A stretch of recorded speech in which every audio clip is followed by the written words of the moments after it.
बिस्मिल्लाहिर्रहमानिर्रहीम। अल्लाह के नाम से जो बड़ा मेहरबान निहायत रहम करने वाला है। समझदार बीवी। शादी की पहली रात शौहर कमरे में दाखिल हुआ और कमरे का दरवाज़ा बंद करके बीवी के पास आकर बैठ गया।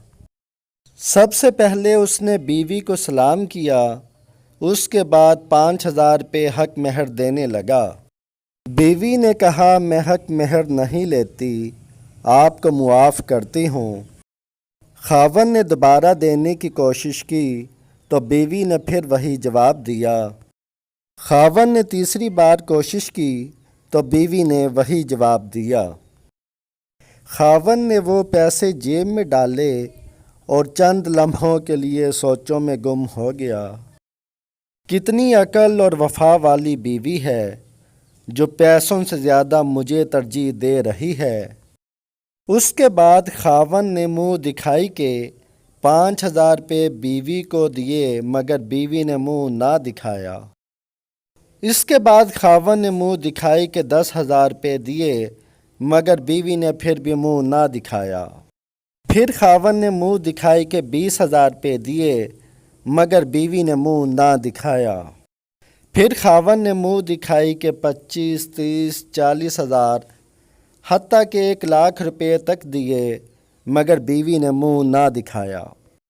आखिर में सारा बटवा बीवी के हवाले कर दिया, मगर फिर भी उसने मुंह ना दिखाया। उसके बाद खावंद ने बीवी से पूछा, आपको और क्या चाहिए? बीवी ने कहा, एक वादा। खावंद ने पूछा, कौन सा वादा?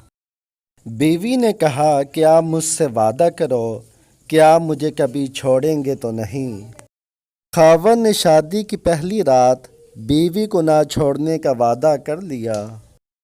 ये लड़की कोई आम लड़की नहीं थी, बल्कि इसने अच्छी खासी तालीम हासिल कर रखी थी और उसके वालिदैन ने भी दामाद से ज़मानत के तौर पर 10-20 लाख रुपए नहीं लिखवाए थे।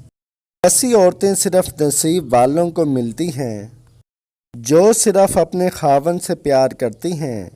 उनकी नज़र में पैसों की कोई अहमियत नहीं होती। ऐसी बीवियां मुआशरे के लिए रोल मॉडल हैं, जिनकी वजह से हमारा मुआशरा चल रहा है। अल्लाह ताला सब बेटियों और बहनों के नसीब अच्छे करे और उन्हें भी ऐसी ही अक्ल व फ़हम अता फ़रमाए। आमीन या रब्बल आलमीन।